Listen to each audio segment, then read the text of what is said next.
এই কিরে পিচ্চি বাহিনী, তোরা সব রেডি তো? আজকে কিন্তু আমাদের বিশাল প্রজেক্ট, হোটেল স্টাইলের ডালপুরি। দে দৌড়, বাটি নিয়ে আয়।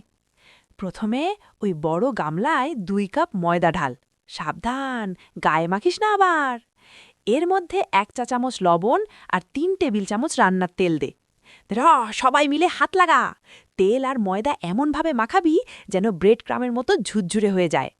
এবার অল্প অল্প নর্মাল পানি দিয়ে একটা খাসা ডো বানা। খবরদার, ডো কিন্তু বেশি নরম করবি না, একটু টাইট রাখবি। কাছেস? এবার এটাকে আধা ঘন্টার জন্য রেস্টে ঘুমাতে দে। এই ফাঁকে চল ভেতরের মশলা রেডি করি। প্যানে দে 1/2 কাপ ধোয়া মুসুর ডাল। আর মনে রাখবি, ডাল যতটুকু, পানি তার ডাবল, মানে 1 কাপ পানি ঢেলে দে।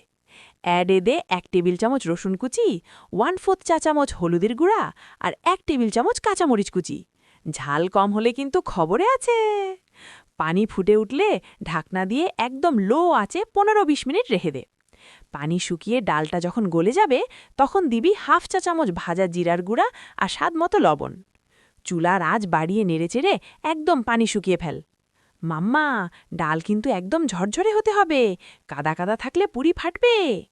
নামিয়ে ঠান্ডা কর। দেখ, ডোটা এতক্ষণে সেট হয়ে গেছে।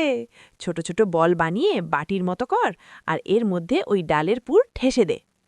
মুখটা ভালো করে সিল করবি, যেন লিক না করে। এবার হালকা তেল মেখে আলতো হাতে বেলবি। ওই পিচ্চি, বেশি জোরে চাপ দিবি বা, ফেটে যাবে তো। ব্যাস, এবার গরম তেলের পুকুরে ছেড়ে দে। মাঝারি আঁচে উল্টে পাল্টে ভাজবি।